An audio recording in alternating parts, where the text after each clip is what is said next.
नमस्कार किसान भाइयों, आपका स्वागत है आपके अपने चैनल लक्ष्मी फार्मिंग में। किसान भाइयों, आज हम आपके लिए एक और नई वीडियो लेकर आए हैं और आज की इस नई वीडियो में हम चर्चा करने वाले हैं धान की पैदावार को कैसे बढ़ाएं। दोस्तों, जैसा कि आप सभी जानते हैं कि इस समय हमारी धान की फसल में बालियां निकलना शुरू हो गई है और कुछ किसान भाइयों के खेतों में तो बालियां निकल भी चुकी हैं और अब वे चाहते हैं कि हम ऐसा क्या करें जिससे हमारे धान की फसल में पैदावार हमें अधिक मात्रा में देखने को मिले, कि वो अपनी धान की फसल से अधिक मात्रा में पैदावार ले पाएँ। इसके लिए किसान भाइयों, आपको कुछ चीज़ों का ध्यान रखना पड़ता है, जैसे कि कुछ टॉनिक का, कुछ खाद का स्प्रे करना पड़ता है। इसके पहले वीडियो में हमने इसी का दूसरा पार्ट डिस्कस किया था, जिसमें हमने बताया था कि आपको अपनी धान की फसल में बालियां निकलने से पहले किस चीज़ का स्प्रे करना चाहिए। आज की इस वीडियो में हम बात करने वाले हैं कि आपको अपनी धान की फसल में बालियां निकलने के बाद किस चीज़ का स्प्रे करना चाहिए। तो दोस्तों, जिन भी किसान भाइयों ने हमारे इसके पहले वाले वीडियो को नहीं देखा है, वो जाकर सबसे पहले उस वीडियो को देख लें। उसकी लिंक आपको डिस्क्रिप्शन बॉक्स में, कमेंट में और साथ ही साथ ऊपर आई बटन में आपको मिल जाएगी। वहाँ से जाकर उस वीडियो को देख लें, तब आप इस वीडियो को देखें तो यह वीडियो आपको ज़्यादा समझ में आएगी। आज की इस वीडियो में हम बात करेंगे कि आपको अपनी धान की फसल में बालियां निकलने के बाद किस खाद का स्प्रे करना चाहिए या कौन सी खाद को डालना चाहिए, जिससे आपको ज़्यादा से ज़्यादा अधिक मात्रा में उत्पादन लेने में सहायता मिल सकती है। दोस्तों, अगर आपको आज की हमारी यह वीडियो अच्छी लगेगी तो चैनल को सब्सक्राइब जरूर करिएगा और साथ ही साथ अपने किसान मित्रों के साथ भी शेयर जरूर कर दीजिएगा।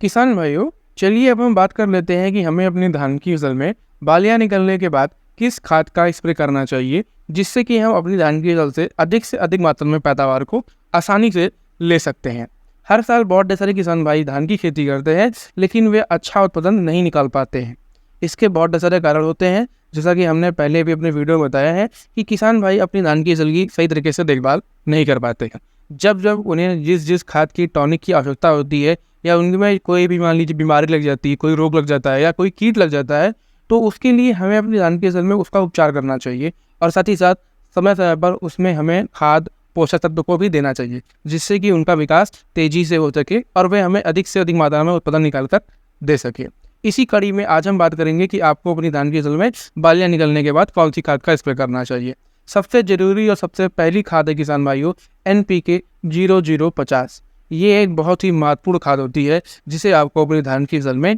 बालियां निकलने के बाद अवश्य स्प्रे करना चाहिए। इससे क्या होता है, इसके बारे में हम आगे चर्चा करेंगे। सबसे पहले हम चर्चा कर लेते हैं कि NPK 0050 क्या होता है और इसे हमें अपनी धान की फसल में कितनी मात्रा में स्प्रे करना चाहिए। किसान भाइयों, NPK 0050 में आपको सिर्फ मुख्य रूप से एक ही तत्व देखने को मिलता है, वो होता है आपका पोटास। दोस्तों, पोटास आपकी धान की फसल के लिए इस समय, जब आपकी धान की फसल में बालियां निकल रही हैं और निकल चुकी हैं, तो बहुत ही ज़रूरी होता है, क्योंकि ये आपके धान की फसल में पैदावार को बढ़ाता है। दाने के जो भराव होते हैं, यानी कि धान जो होता है, धान के अंदर चावल का जो भराव होता है, वो पोटास खाद अगर आप ज़्यादा मात्रा में पहले भी डालें, जैसे कि MOP पोटास जो हम बात करते हैं खाद के रूप में डालने के लिए, अगर आपने उसको भी सही समय पर डाला है और इसी के साथ साथ अगर आप NPK 0050 का स्प्रे कर देते हैं अपनी धान की फसल में, तो ये आपके लिए काफ़ी बढ़िया और अच्छा होता है और आपके जो धान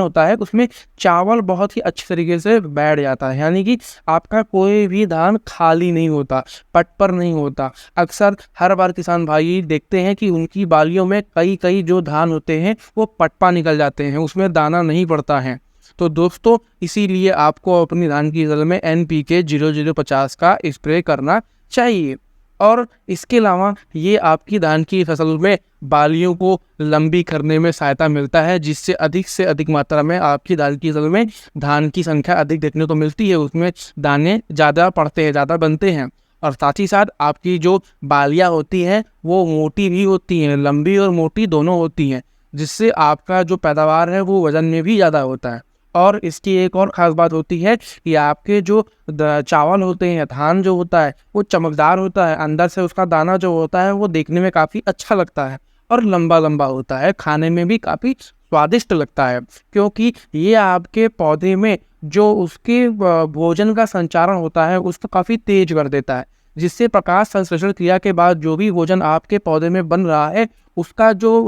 डिस्ट्रीब्यूशन है यानी कि फैलाव है वो हर पौधे को एक तरीके से यानी कि बराबर तरीके से हर तरफ जाता है, यानी कि हर पौधे की हर शाखाओं में आपको जो भोजन का विस्तार है, विकास है, वो काफ़ी तेज़ी से होता है, बंटवारा अच्छे से होता है, जिससे आपकी हर बालियाँ, हर दाने, हर उसका विकास जो होता है वो काफ़ी बढ़िया होता है। जिससे क्या होता है, आपको कोई भी दाना खाली देखने को नहीं मिलता है और आपकी पैदावार काफ़ी बढ़िया और अच्छी होती है। अब चलिए हम बात कर लेते हैं इसे आपको अपनी धान की फसल में कितनी मात्रा में स्प्रे करना चाहिए। तो किसान भाइयों, जो इसकी सबसे सही मात्रा है वो है लगभग 1 किलोग्राम प्रति एकड़ के हिसाब से लेकर 1.5 किलोग्राम प्रति एकड़। अगर आप इतनी मात्रा में NPK 0050 को लेकर अपने धान की फसल में स्प्रे कर देंगे तो ये आपके लिए काफ़ी बढ़िया और अच्छा रहेगा। इसके अलावा किसान भाइयों, अगर आप चाहें तो इसमें एक और चीज़ को मिला सकते हैं, वो है बोरान। क्योंकि किसान भाइयों, इसी के साथ साथ अगर आप अपने धान की फसल में बोरान को भी डाल देते हैं तो ये आपके लिए काफ़ी बढ़िया और अच्छा होता है और इसका भी एक बहुत ही चमत्कारिक फ़ायदा होता है। अब वो क्या होता है इसके बारे में जान लीजिए। कई बार आपने देखा होगा किसान भाइयों कि आपके जो चावल के दाने होते हैं वो धान का जो छिलका होता है वो फट जाता है और धान चावल जो होता है वो नीचे जिस खेतों में ही गिर जाता है। और कई बार ऐसा होता है कि धान भी बाली से झड़ जाता है, नीचे खेतों में गिर जाता है। तो ये समस्या जो आती है वो बोरान की कमी से आती है। अगर आप अपनी धान की फसल में बोरान का स्प्रे कर देंगे तो ये समस्या आपकी खेत से दूर हो जाएगी, यानी ये आपकी फसल से दूर हो जाएगी और आपकी फसल एकदम सुरक्षित रहेगी और आपको किसी भी प्रकार का नुकसान देखने को नहीं मिलेगा। दोस्तों, अगर आप बोरान नहीं स्प्रे करते हैं तो आपकी जो पैदावार होती है वह 2, 3, 4, 5% जो होती है वो खेतों में ही गिर जाती है और खेतों में ही खराब हो जाती है,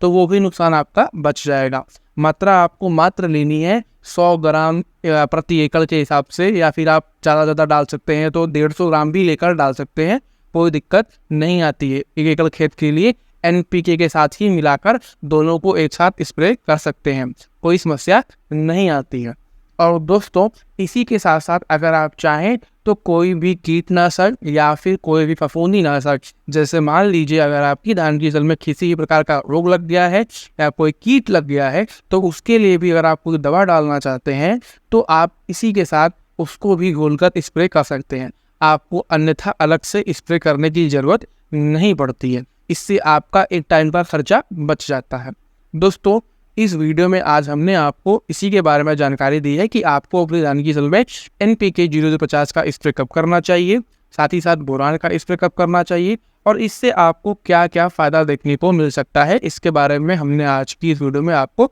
विस्तार रूप से जानकारी दी है। अगर आप किसी अन्य चीज़ के बारे में जानकारी चाहते हैं तो कमेंट करके अवश्य पूछें, हम जल्द से जल्द आपके सवाल का जवाब देने की कोशिश भरपूर तरीके से करेंगे।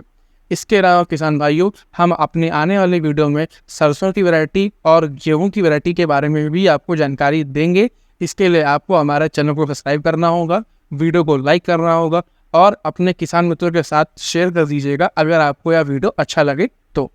मिलते हैं अगले वीडियो में, तब तक के लिए धन्यवाद।